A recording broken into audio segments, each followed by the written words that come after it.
বিজনেসে একটা ধারণা কিন্তু খুব কমন, সবার কাছে বিক্রি করতে পারলেই লাভ। কিন্তু ব্যাপারটা যদি এমন হয় যে এই ধারণাই আসলে বিজনেসের ব্যর্থতার মূল কারণ, আজকের এই বিশ্লেষণে আমরা ঠিক এই ধারণাটাকেই ভেঙে দেখব আর জানব সফল ব্র্যান্ডগুলো এর বদলে ঠিক কী করে। ওকে, তাহলে চলুন দেখে নেই আজকে আমরা কি কি বিষয় নিয়ে কথা বলবো। আমরা শুরু করব একটা খুব সাধারণ ভুল দিয়ে, তারপর শিখব একটা দারুণ কাজের কৌশল। এরপর দেখব কম্পিটিটরদের উপর নজর রাখার একটা ফ্রি টুল, একটা বাস্তব গল্প থেকে কিছু জিনিস শিখব, আর সবশেষে এমন একটা মূলনীতি নিয়ে কথা বলবো যা যে কোনো ব্যবসার জন্যই কিন্তু অপরিহার্য। চলুন তাহলে শুরু করা যাক সবচেয়ে বড় ভুলটা দিয়ে, আর তা হলো সবার কাছে বিক্রি করার চেষ্টা। এই ধারণাটা সহজে বোঝার জন্য এমন একটা প্রোডাক্টের কথা ভাবা যাক যা দেখে মনে হয় সবার জন্যই বানানো হয়েছে, যেমন ধরুন মধু। প্রথম দেখায় তো মনে হতেই পারে শিশু থেকে শুরু করে বয়স্ক সবাই তো মধুর কাস্টমার। কিন্তু মজার ব্যাপার হলো রিসার্চ বলছে নতুন কোনো ব্যবসার জন্য সবার কাছে মার্কেটিং করার চেষ্টা করাটা একটা মারাত্মক ভুল। এর কারণটা কিন্তু বেশ ইন্টারেস্টিং। মানে বিষয়টা হলো একটা জেনেরিক মেসেজ সবার কাছে পৌঁছালেও সেটা আসলে কারো মনেই দাগ কাটে না। এর বদলে আসল কাজটা হলো ফোকাস করা। যেমন ধরুন সামনে শীতকাল আসছে, তখন কিন্তু একজন স্মার্ট মার্কেটার শুধু মায়েদের টার্গেট করে ক্যাম্পেইন করতে পারে, যেখানে বলা হবে মধু কিভাবে তাদের বাচ্চাদের সর্দি কাশি থেকে দূরে রাখতে পারে। আর এটাই কিন্তু একটা শক্তিশালী মার্কেটিং কৌশলের প্রথম ধাপ। তাহলে প্রশ্নটা হলো, যদি সবার কাছে মার্কেটিং না করি তাহলে করবটা কি? সঠিক পথ কোনটা? এর উত্তরটা কিন্তু মার্কেটিংয়ের একটা ক্লাসিক ফ্রেমওয়ার্কের মধ্যেই আছে, যেটাকে বলা হয় এসটিপি। চলুন এই দারুণ কৌশলটা এবার একটু ভেঙে দেখা যাক। এটা আসলে খুবই সহজ, মাত্র ৩টা ধাপের একটা প্রসেস। এই ৩টা ধাপ ফলো করলে যে কোনো বিজনেস তার এলোমেলো মার্কেটিং চেষ্টা থেকে বেরিয়ে এসে একটা পরিষ্কার ফোকাস খুঁজে পায়, আর এর মাধ্যমেই একটা ব্র্যান্ড তার আসল কাস্টমারদের কাছে পৌঁছাতে পারে। প্রথম ধাপটাই হলো সেগমেন্টেশন।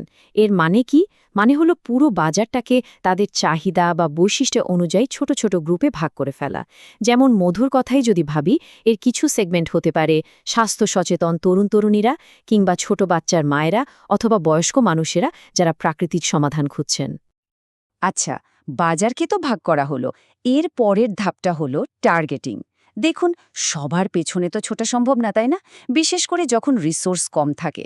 তাই আপনাকে কৌশলগতভাবে সিদ্ধান্ত নিতে হবে এই গ্রুপগুলোর মধ্যে কোনটা আপনার ব্যবসার জন্য সবচেয়ে লাভজনক হবে।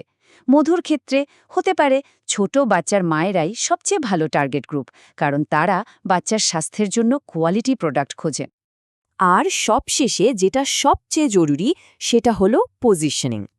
মানে টার্গেট গ্রুপ তো বেছে নিলেন, এখন তাদের মনে আপনার ব্র্যান্ড সম্পর্কে একটা পরিষ্কার আর আলাদা ধারণা তৈরি করতে হবে, এমনভাবে যেন ওই নির্দিষ্ট প্রয়োজনের কথা ভাবলেই আপনার ব্র্যান্ডের নামটাই সবার আগে মাথায় আসে। এই বিষয়টা বোঝানোর জন্য সোর্সে একটা দারুণ উদাহরণ আছে। হারপেক নিজেকে এমনভাবে পজিশনিং করেছে যে টয়লেট ক্লিনার ক্যাটেগরিটাই এখন অনেকের কাছে হারপিক নামে পরিচিত। ব্র্যান্ডিংয়ের কিন্তু এটাই আল্টিমেট গোল। অনেকেই মনে করেন ডিজিটাল মার্কেটিং মানেই বোধহয় কোনো গোপন টুলস বা ট্রিক্স, যেটা ব্যবহার করলে সেলস আসতে শুরু করবে। কিন্তু সোর্সের তথ্য বলছে এই ধারণাটা আসলে পুরোপুরি ভুল। সত্যিটা হলো কোনো গোপন টুলের ব্যাপার এখানে নেই। যদি এমন কিছু থাকতই তাহলে বড় বড় কোম্পানিগুলো কবেই সেটা কিনে নিত। বরং আসল খেলাটা হলো রিসার্চ আর স্ট্র্যাটেজির।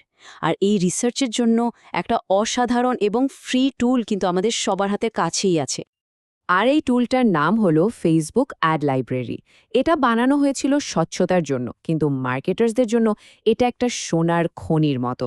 এর মাধ্যমে আপনি দেখতে পারবেন আপনার প্রতিযোগী ব্র্যান্ডগুলো ঠিক কী ধরনের বিজ্ঞাপন চালাচ্ছে, কোন মেসেজ ব্যবহার করছে, আর কিভাবে মানুষের কাছে পৌঁছানোর চেষ্টা করছে। এটা অনেকটা প্রতিপক্ষের খেলার কৌশল আগে থেকেই জেনে ফেলার মতো। থিওরি তো অনেক হলো, টুলসও দেখলাম, কিন্তু বাস্তবে এই সব কিছু প্রয়োগটা কেমন হয়? সোর্সের মধ্যে একজন অংশগ্রহণকারীর একটা দারুণ কেস স্টাডি আছে, যিনি একেবারে শূন্য থেকে একটা ব্র্যান্ড দাঁড় করিয়েছেন। এক ভদ্রলোক খাঁটি সরিষার তেলের ব্যবসা শুরু করলেন, কিন্তু তিনি সবার কাছে বিক্রির চেষ্টা করেননি। তিনি টার্গেট করলেন একটা নির্দিষ্ট সেগমেন্টকে, সমাজের উঁচু স্তরের মানুষ, যেমন ব্যাংকার, প্রফেসর, ডক্টর, যারা ভালো কোয়ালিটির জিনিসের কদর করেন এবং তার জন্য বাড়তি টাকা দিতেও রাজি। এখন এই স্লাইডটা কিন্তু খুব গুরুত্বপূর্ণ, কারণ এটা আমাদের কঠিন বাস্তবতাটা দেখাচ্ছে। ওই ভদ্রলোকের কোনো ফান্ডিং ছিল না, কোনো টিম ছিল না, সবকিছু একাই করতেন, যার ফলে একসময় তার স্বাস্থ্যের ওপরও মারাত্মক প্রভাব পড়ে। কিন্তু এত কিছুর পরও তার স্ট্র্যাটেজিটা কাজ করেছিল। তিনি সফলভাবে একটা শক্তিশালী লোকাল ব্র্যান্ড তৈরি করেছিলেন, কারণ তার লক্ষ্যটা ছিল একেবারে পরিষ্কার। এই গল্পটা আমাদের একটা বড় সত্যের দিকে নিয়ে যায়। সফল মার্কেটিং আসলে শুধু টুলস বা বিজ্ঞাপনের উপর নির্ভর করে না, এর আসল ভিত্তি হল স্ট্র্যাটেজি এবং মানুষের সাইকোলজি বোঝা। চলুন শেষ অংশে এই বিষয়টা আরেকটু ভালোভাবে বোঝার চেষ্টা করি। এই পয়েন্টটা বোঝানোর জন্য নেসক্যাফের জাপানের গল্পটা একদম পারফেক্ট। তারা যখন প্রথম জাপানে যায়, তাদের সেলস ছিল প্রায় 0, কারণ জাপান ছিল চা-প্রেমী দেশ।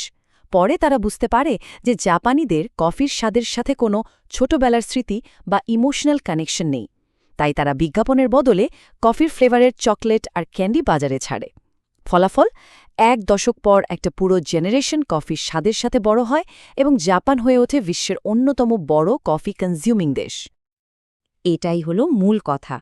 টুলস আসবে যাবে, ফেসবুকের মতো প্ল্যাটফর্মও হয়তো একদিন বদলে যাবে, কিন্তু যেটা কখনো বদলাবে না সেটা হলো মানুষের সমস্যা বোঝা এবং একটা নির্দিষ্ট গ্রুপের জন্য সেই সমস্যার সমাধান করা। এই স্ট্র্যাটেজিটাই আসল। আর এটাই আমাদের আজকের আলোচনার শেষ এবং সবচেয়ে জরুরি প্রশ্ন। দিন শেষে প্রশ্নটা এটা নয় যে আমরা কোন টুল ব্যবহার করছি। আসল প্রশ্নটা হলো আমাদের ব্র্যান্ড ঠিক কোন সমস্যার সমাধান করছে এবং কার জন্য করছে। এই লক্ষ্যটা যার কাছে যত পরিষ্কার, সফল হওয়ার সম্ভাবনা তার ততটাই বেশি।